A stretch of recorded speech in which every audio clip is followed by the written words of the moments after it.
إسبانيا ترتعش خوفا من مسيرة خضراء مغربية لاسترجاع سبتة ومليليا. منذ أيام يواصل الإعلام الإسباني تسليط الضوء على فرضية مثيرة للجدل تتعلق بإمكانية تدخل الرئيس الأمريكي دونالد ترامب في قضية سبتة ومليلية المحتلتين اللتين يطالب المغرب باستعادتهما. بدأ هذا النقاش على صفحات صحيفة الإسبانيول التي نشرت في 23 من فبراير المنصرم تقريرا بعنوان تخوف في سبتة ومليلية من مسيرة خضراء مغربية جديدة بدعم من ترامب تغزو المدينتين، وهو التقرير الذي انتشر على نطاق واسع وتناولته بالمتابعة والتحليل مجموعة من الصحف الإسبانية والأجنبية الأخرى. التقرير الذي أثار مخاوف في الأوساط العسكرية والسياسية الإسبانية من أن يعيد ترامب بعد عودته إلى البيت الأبيض سيناريو اعترافه بمغربية الصحراء عام 2020 ليمتد هذه المرة إلى المدينتين المحتلتين. طرح لدى العديد من المراقبين تساؤلات بشأن بروز النقاش بشأنه في هذا التوقيت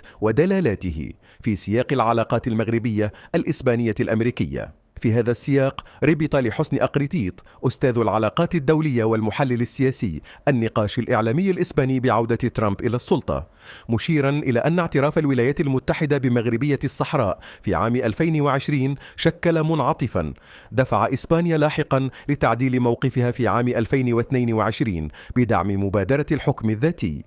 واعتبر أقريتيط ضمن تصريح لجريدة مغربية أن هذا السياق يعكس قلقا إسبانيا من تأثير الضغط الأمريكي على مواقف مدريد، خاصة مع العلاقات القوية بين واشنطن والرباط.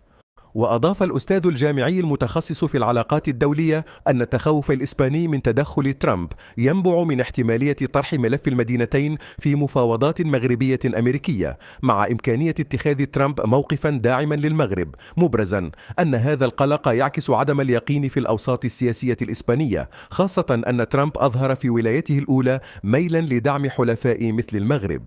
وأكد المحلل السياسي ذاته أن مستقبل سبتة ومليلية يعتمد في النهاية على المفاوضات بين المغرب وإسبانيا وليس على تدخل خارجي، مشيرا إلى أن تعميق العلاقات الثنائية وتطوير المصالح المشتركة قد يكون المدخل لحل نقاش استعادة المدينتين المحتلتين بعيدا عن تأثيرات ترامب.